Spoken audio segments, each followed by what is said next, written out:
예,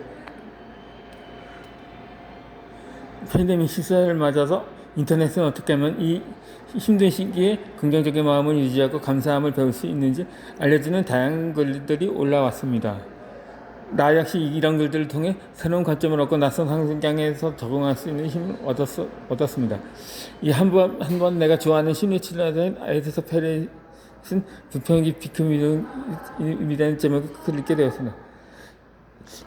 그녀는 지금이야말로 부평에 대해 토론을 떨떠놓으면서 원망을 잘해야 한다고 말했습니다. 이 글의 제목을 봤을 때 처음에는 원망하다가 잠시 이런 생각이 머릿속에 떠올랐습니다. 이 불평을 해도 될까? 과연 내가 불평할 자격이 있을까?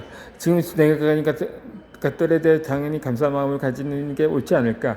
내가 불평한다면 다른 사람들이 나를 어떻게 생각한다고 말입니다.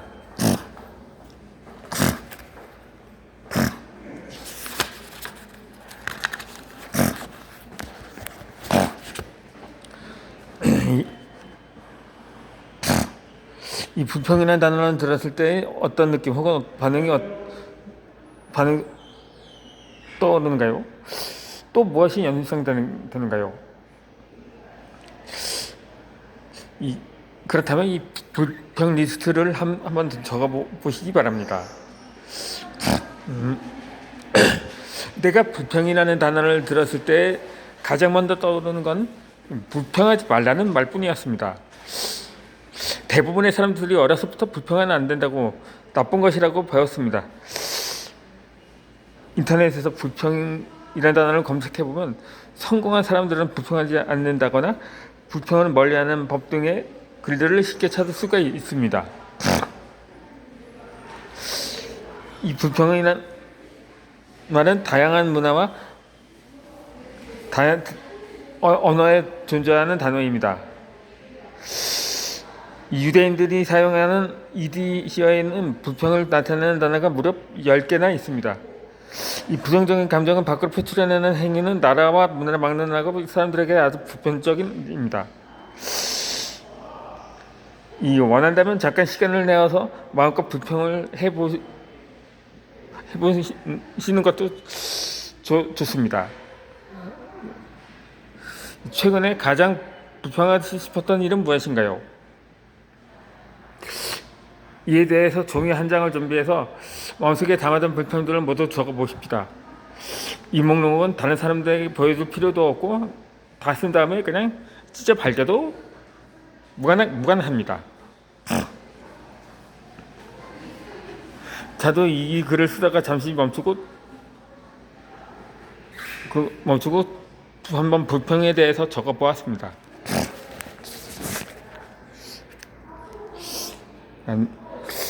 코로나를 정말 지겹다든가, 도대체 언제까지 이렇게 살아야 할까 하고 생각한다든가, 온라인 수업이 정말 싫다, 내가 쓴 거를 고치고 싶지 않다는 등의 불평 말입니다. 그렇다면 여러분들께서는 종이에 무엇을 적었는가요? 마음껏 불평하면서 무엇을 느꼈는가요? 이 불평할 것이 아마도 힘든 일이긴 합니다. 마음껏 불평을 해보자는 내용의 책이 있습니다. 내가 쓴 거를 고치지 않다는 불평은 아마도 작가가 원고를 수정할 때 흔히 하는 말이기도 합니다. 그 외에도 학술 주제의 논문을 기고하거나 책을 쓰는 과정에서 가장 힘든 순간은 바로 논평이나 서평을 확인할 때일 것입니다. 글에 대한 평가를 받을 때면 크게 한 방 얻어맞은 것처럼 나도 모르게 공격적인 대사를 취하게 됩니다. 내 글이 그렇게 엉망인가? 아니면 저 사람들은 대체 무슨 근거로 내 글을 비판하는 걸까? 이런 식으로 학술 논문을 기고하는 과정에서 이에 대한 소발에서 교수님은 이렇게 말씀하십니다. 이 논문을 기고하거나 비평가들의 비평을 받으면 누구나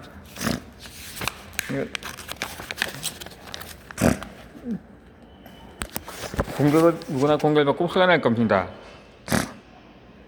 이럴 때는 누군가를 찾아가 실컷 불평하세요. 논평을 일단 다 벗었고 한참 지난 다음에 다시 펼쳐보라고 말입니다. 저는 당시 그 교수님의 말씀을 마음속에 늘 새기고 있었고 이후 한문 논문을 기고하거나 책을 쓸 때 이러한 방법으로 정말 많은 도움을 받았습니다. 그래서 논평을 읽으면서도 가장 먼저 친구를 찾아가서 불평을 토론해서 반격하고 싶은 마음을 해소합니다. 이렇게 실컷 불평을 하고 나면 마음이 한결 편해지는 것을 느낄 수가 있습니다. 그리고 며칠 후에 접어놨던 논평을 다시 펼쳐보면 그들이 건의의 내용들을 이야기하고 다시 글을 쓰면서 발견하지 못했던 맹점들을 찾을 수 있게 됩니다. 해당 책을 쓸 때도 예외는 아니었습니다. 누군가를 찾아가서 속에 있는 불평들을 모두 쏟아내고 난 후에야 비로소 새로운 의견을 받아들이고 원고를 수정할 마음의 여유가 생겼습니다. 누군가에게 불평을 털어내거나 누군가의 불평을 줄여주는 것은 일상적인 일입니다. 그런데 때로는 불평을 털어놓았다가도 상대방으로도 싼 답변을 듣기도 합니다. 네가 얼마나 운이 좋은 줄 알아? 그만 좀 불평하라고 말입니다. 또는 입장이 바꿔 치고난 가족들 혹은 배우자의 끊임없는 불평에 지쳐서 이렇게 소리치고 싶을 때도 있을 것입니다.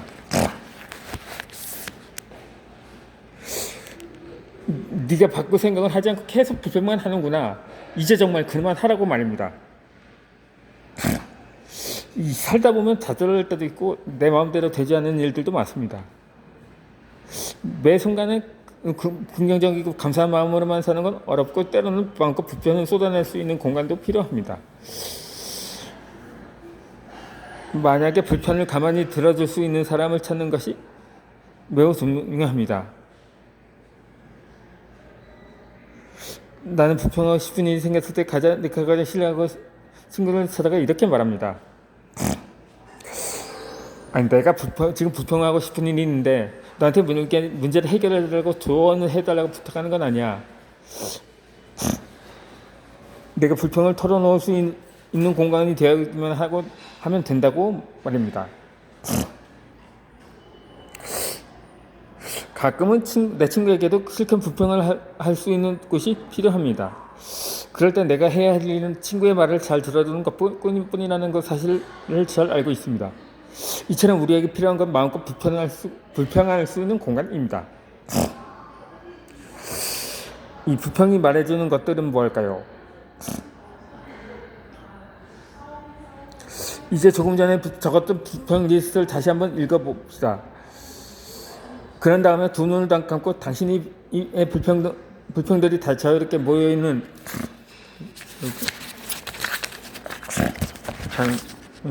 어떤 공간 속에 서 있다고 상상해 봅시다. 그리고 천천히 각각의 불평에게 가까이 다가갑시다. 불평들은 당신에게 무엇을 말해주고 있는가요?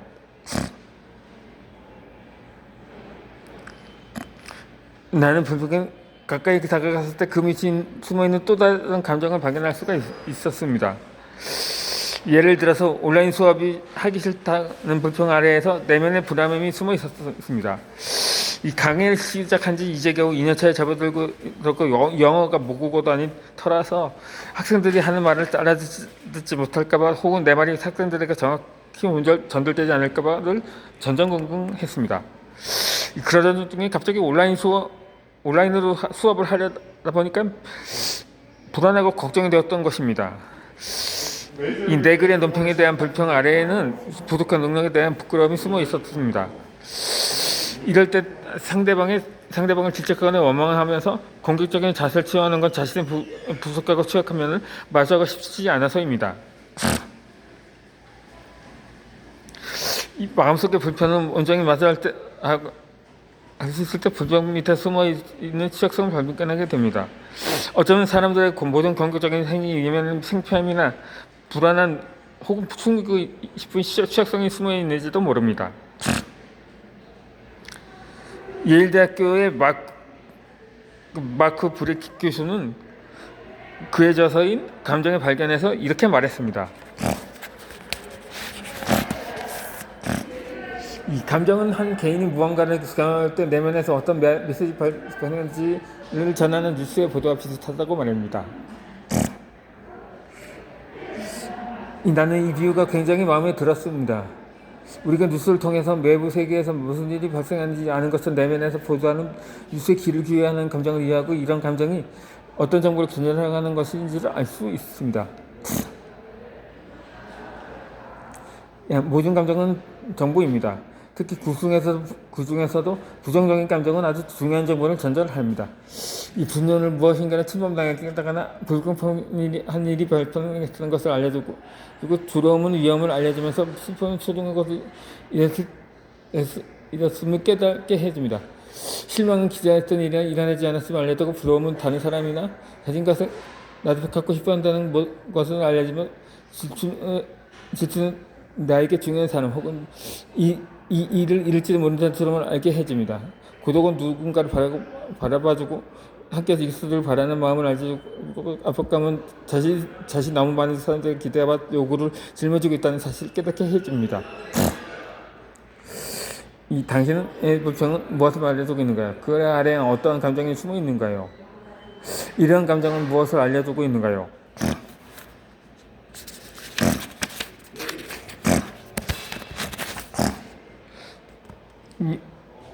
이 환영받지 못한 것들을 환영하는 연습입니다.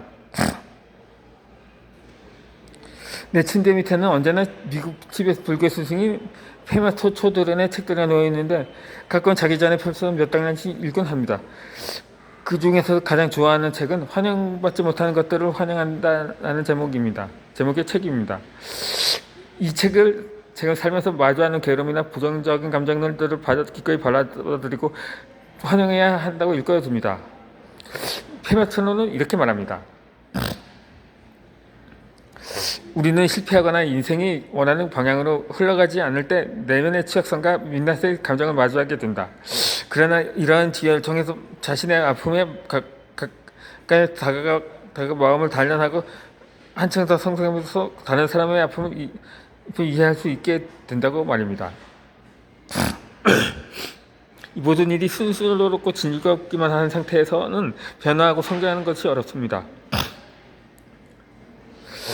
불편한 감정과 공존할 때 비로소 능력이 확장되고 변화할 수가 있습니다. 부정적인 감정을 제면했을 때는 가장 흔한 세트 방식은 도망치는 것입니다. 그러나 회복력은 괴로움과 취약성, 부끄러움, 불안정함 등 환영받지 못한 감정들을 환영할 때 생겨납니다. 대체 이렇게 나쁜 감정을 환영할 수 있는 걸까요? 이 페마토트로는 이 책에서 관점 방법을 소개합니다. 바로 마음속의 괴로움을 쫓아내려고 하기보다는 숨을 들이쉴 때마다 환영받지 못한 감정들을 내면으로 흡수한다고 상상하는 것입니다. 가슴을 활짝 열고 모든 괴로움과 취약성이 들어올 수 있도록 환영해줍니다. 그리고 이러한 감정들이 내 안에 완전히 들어오면 더 이상 아무것도 하지 않아도 됩니다. 그래서 함께 있는 것만으로도 충분합니다.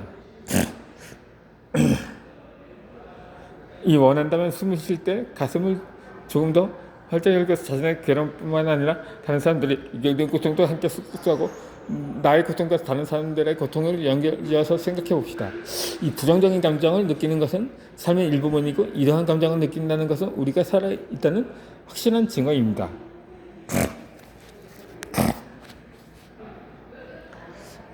숨을 내뱉을 때는 기쁨이나 즐거움, 사랑, 평온함, 건강 등의 내가 원하는 감정들을 밖으로 내보내면서 여전히 곡성 속에 있는 사람들과 함께 나눕니다.